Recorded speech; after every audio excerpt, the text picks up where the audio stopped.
Hello everyone, myself Ram Lavansi. So, objective of today's session, we talk about what is conditional statement in C++ programming. जैसे last class में हमने operator complete किया था, आज हम देखेंगे step by step C++ learning की इस सीरीज में what is control flow statement. और कंट्रोल फ्लो स्टेटमेंट के अंतर्गत ही आपका आता है कंडीशनल स्टेटमेंट, जिसमें आज के सेशन में आप डिस्कस करने वाले हैं। So agenda of today session, we talk about first what is control flow statement, what is conditional statement, what is if statement, if else statement, else if and nested if। तो आज के session में हम ये सारी चीजें one by one discuss करने वाले। So first we talk about what is control flow statement in C++ programming. जैसे कि आपने अभी तक जितने भी प्रोग्राम्स बनाए हैं उसमें जिस सीक्वेंस में आप कोड लिख रहे थे उसी सीक्वेंस में आपका कोड क्या हो रहा था, एग्जीक्यूट। तो यहाँ पर अब आप जो है कंट्रोल फ्लो मतलब कंडीशंस के थ्रू आप उस कोड को रेस्ट्रिक्ट करने वाले हैं। यहाँ पर अगर वो प्रोग्राम आपका उस कंडीशन को सेटिस्फाइड करता है तभी आपका वो पर्टिकुलर स्टेटमेंट एग्जीक्यूट होगा, अदरवाइज एग्जीक्यूट नहीं होगा। So the control flow is the order in which the computer execute statement in a program is run in order from the first line in the file to the last line, unless the computer runs across the extremely frequent structure that change the control flow, such as conditional, looping and jumping statement in C++ programming। तो ये सारी चीजें हम देखेंगे, conditional statement, looping statement and jumping statement. C++ में आप एक नया लूप और डिस्कस करेंगे, for each loop. This is features of new version of C++ programming. So we talk about what is conditional statement in C++. So conditional statement in C++ programming is used to make decision based on the condition. Conditional statement executes sequentially when there is no condition around the statement. If you put some condition for a block of a statement, then execution flow may be changed based on the condition. This process is called conditional statement, decision statement भी आप इसको बोल सकते हैं। So we talk about following conditional statement: if else, else if, nested if and switch। आज के session में हम स्विच के बारे में नहीं देखेंगे, वो हम नेक्स्ट लेक्चर में डिस्कस करेंगे। सो कंडीशनल स्टेटमेंट का यूज बेसिकली ये होता है कि आप यहाँ पर कंडीशन देंगे, अगर वो कंडीशन आपकी सेटिस्फाइड होगी तो वो पर्टिकुलर स्टेटमेंट आपका क्या होगा, execute। So what is if statement in C++ programming? So it is used to retrieve information from the certain conditions. Then if statement evaluate the condition inside the parenthesis। अब आप if के अंदर यहाँ पर क्या देंगे, कंडीशन देंगे। सबसे पहले वो कंडीशन क्या होगी, पैरेंथेसिस के अंदर जो लिखा होगा वो इवेलुएट होगा। क्यों? क्योंकि अभी हमने लास्ट क्लास में देखा था ऑपरेटर प्रेसिडेंस पैरेंथेसिस की सबसे ज्यादा होगी, तो सबसे पहले पैरेंथेसिस के अंदर आपने जो स्टेटमेंट लिखा होगा वही आपका एग्जीक्यूट होगा। If the condition evaluated true then control goes to inside if body and execute the statement. जो आपने यहाँ पर कंडीशन के अंदर लिखा है और वो कंडीशन अगर आपकी ट्रू होती है तो उस इफ के अंदर जो स्टेटमेंट लिखा होगा वो एग्जीक्यूट होगा। अगर कंडीशन फॉल्स होती है तो वो स्टेटमेंट आपका एग्जीक्यूट नहीं होगा। सी प्रोग्रामिंग के अकॉर्डिंग C++ में भी अगर आपने कोई कंडीशन दी उसका रिजल्ट ट्रू मींस 1 और फॉल्स मींस 0 ही होता। If the condition evaluated false then control skip the body of if.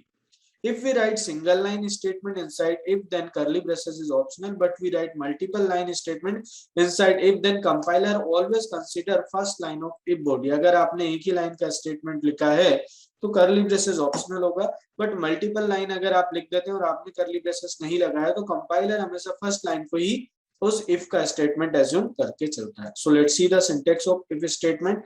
If is a keyword, so always return in which case, lower case. Then condition, अब यहाँ पर जो conditions आप देंगे उसका रिजल्ट क्या होना चाहिए, ट्रू और फॉल्स। अगर कंडीशन ट्रू इवैल्यूएट होती है तो statement of if will be executed, condition false होगी तो statement of if will not be executed.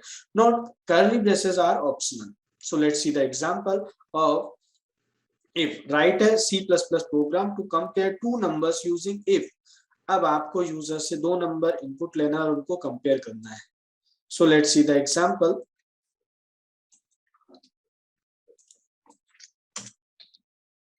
if example question में बोला गया है कि आपको दो नंबर को कंपेयर करना है यूजिंग if। तो यहाँ पर आप सबसे पहले हेडर फाइल लगाएंगे, कौन सी, iostream, then using name space std into man,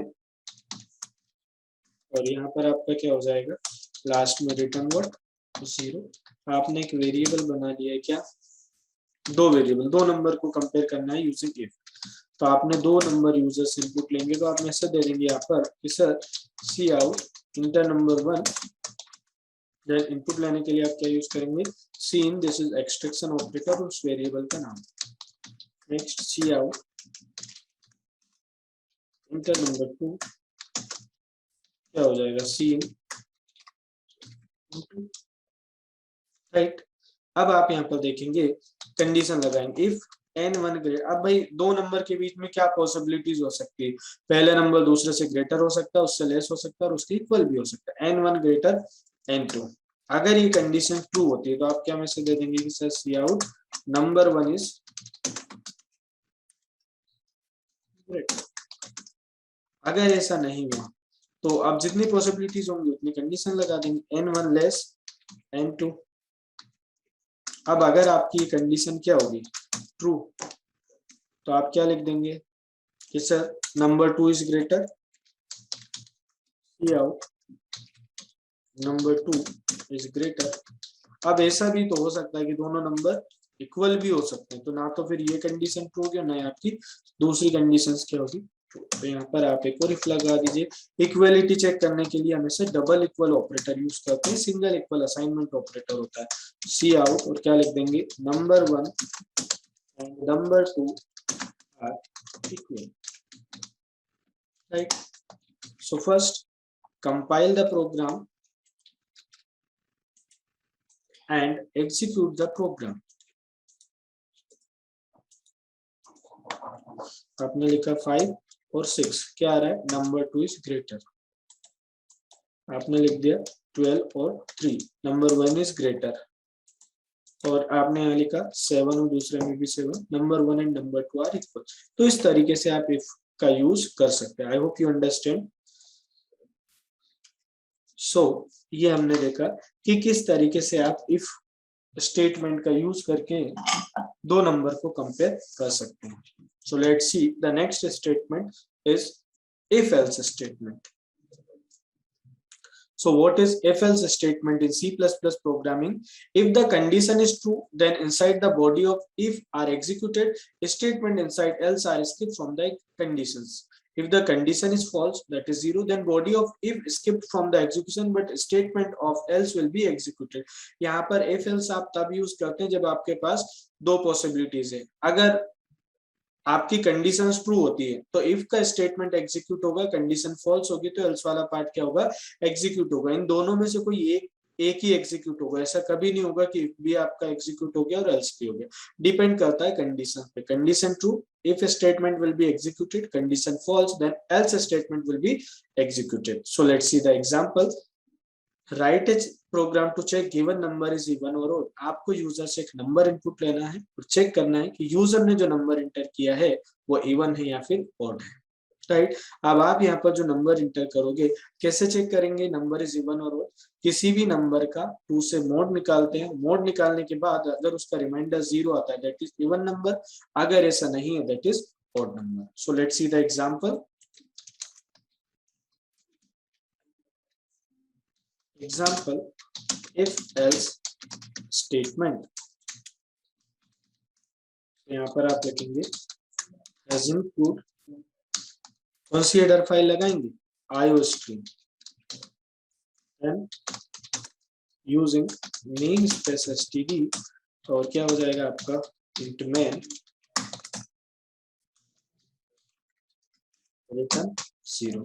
तो यहाँ पर आपने एक वेरिएबल बना लिया num। अब आप यूजर से इनपुट लेंगे तो पहले मैसेज दे देंगे कि सर सी आउट इंटर नंबर, देन सी इन, राइट। और इसके बाद अब आप लगाएंगे इफ कि सर num mod 2 इक्वल 0। अगर मेरी कंडीशन ट्रू होती है तो क्या मैसेज डिस्प्ले कर दे कि sir this is even number, ठीक। अब आप जो नंबर इंटर करोगे उसका रिमाइंडर या तो 0 आएगा या 1 आएगा, ठीक।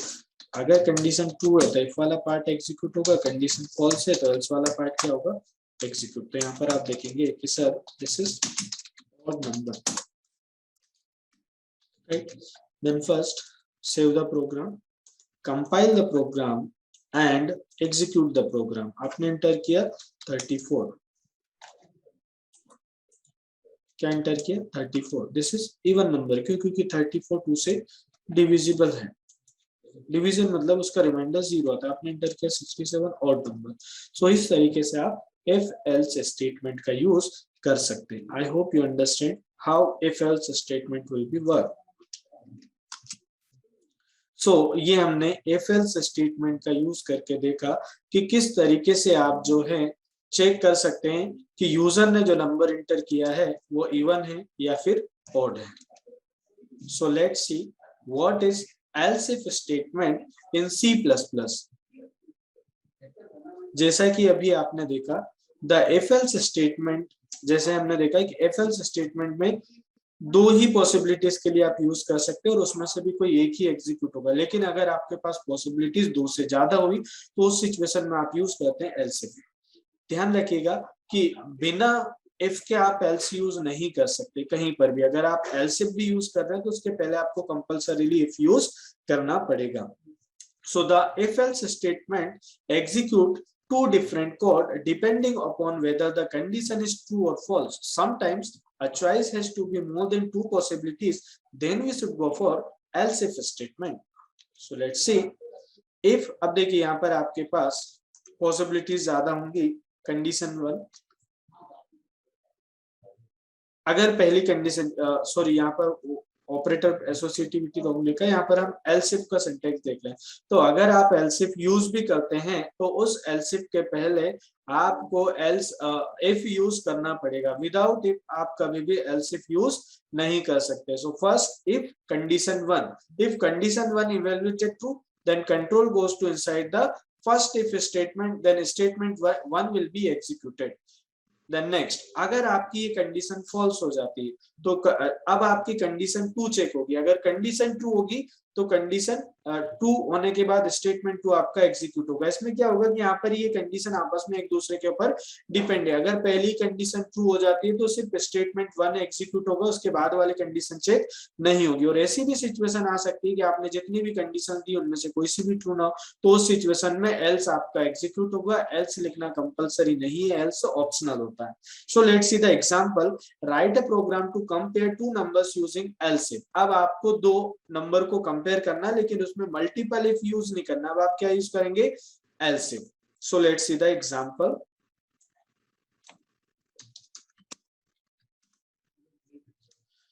सो यहां पर अभी आपने इफ एल्स यूज किया था, सॉरी इसके पहले जो हमने एग्जांपल देखा था ना उसमें दो नंबर को कंपेयर किया था किसके थ्रू? मल्टीपल इफ के थ्रू। अब आपको सेम प्रोग्राम एल्स इफ के थ्रू बनाना। तो आप पहले यूजर से दो नंबर इनपुट ले लीजिएगा कि sir enter number 1 and C n1, C out enter number 2। तो यहाँ पर आपका क्या हो जाएगा कि सर सी n2, राइट। अब आप कंडीशन लगाएंगे इफ कि सर n1 अगर ग्रेटर है किससे? n2 से। तो आप क्या कर दो? सी out number 1 is greater, right. और एल्स इफ, एल्स में कंडीशन नहीं देते लेकिन एल्स इफ में आप कंडीशन दे सकते हो कि सर अगर n1 लेस हुआ किससे? n2 से। तो क्या मैसेज दे दो? सी out number 2 is greater.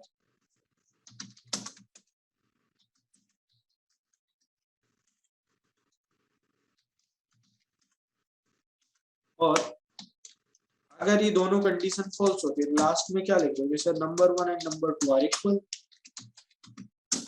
Number 1 and number 2 are equal. So इस तरीके से आप जो है इसका यूज कर सकते हैं, right. So first compile the program and execute the program. तो आपने इंटर किया 45 एंड 6, नंबर 1 इज ग्रेटर। आपने लिख दिया 5 और 67, नंबर 2 इज ग्रेटर। और आप मान लीजिए यहाँ पर लिख दिया आपने 4 and 4, number 1 and number 2 are equal. इस तरीके से आप एल्स इफ का यूज कर सकते हैं। देखिए पहले ये कंडीशन चेक करेगा, अगर ये ट्रू हो जाती है तो definitely this statement 1 will be executed, and उसके बाद आपने जो कंडीशन दी उसको वो चेक नहीं करेगा। ये चीज आपको ध्यान रखना है। Okay, so I hope you understand how else if will be work. So next we talk about what is nested if. अभी हमने देखा else if कैसे वर्क करता है, अब हम देखेंगे कि sir how nested if will be work. A nested if is an C++ if statement that is the target of another if. मतलब आप इफ के अंदर अगर आप दूसरा इफ यूज कर रहे हैं या आप एल्स इफ के अंदर वापस इफ यूज कर रहे हैं तो आप उसे बोलते हैं nested if. So nested if statements means an if statement inside another if statement. Yes, both C and C++ allow us to nested if statement within if statement, that is we can place an if statement inside another if statement. Nested कोई keyword नहीं होता है, अगर आप if के अंदर if लिख रहे हो तो उसी को बोला जाता है nested if. So let's see the example. Write a program to check given character is uppercase and lowercase using nested if. So हमें क्या करना है, यूजर से कैरेक्टर इनपुट लेना है। अब जो वेरिएबल आप बनाओगे वो किस टाइप का बनाओगे, कैरेक्टर टाइप का। तो यहाँ पर आपने हेडर फाइल इनपुट की कौन सी, आईओस्ट्रीम, देन यूजर namespace std int main, और आपने यहाँ पर एक कैरेक्टर वेरिएबल बना दिया सी। ठीक, यूजर से इनपुट लेंगे तो पहले मैसेज दे दीजिएगा कि सर इंटर एनी कैरेक्टर,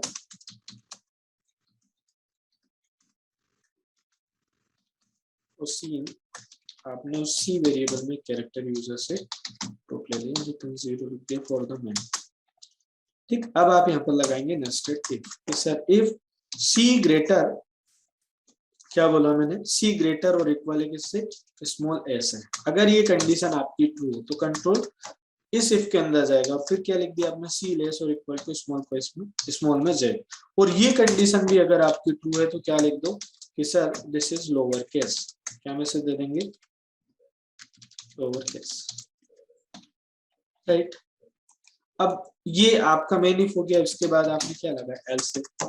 ये लोअर केस के, अपर केस के लिए भी क्या लिखेंगे कि सर सी ग्रेटर और इक्वल टू कैपिटल में ए, और इसके अंदर भी आप क्या लिख देंगे, एक और कंडीशन कि सर इफ सी लेस और इक्वल टू स्मॉल में capital Z, sorry capital Z. अब ये दोनों कंडीशन अगर फुलफिल हो तो क्या मैसेज आए, अपर केस। तो यहाँ पर आप देखेंगे कि आपने इफ के अंदर इफ जो लिखा है उसी को हम बोलते हैं nested if, right. So first compile the program and execute the program. आपने एंटर किया के दिस इज लोअर केस, और अगर आप इसी को अपर केस में एंटर करते हैं तो क्या आउटपुट रहा, अपर केस। इस तरीके से आपका नेस्टेड इफ क्या करता है, वर्क करता है। I hope you understand how nested if will be work. So आज के सेशन में हमने देखा if else, else if and nested if. Next class में हम देखेंगे स्विच किस तरीके से वर्क करता है। Thank you.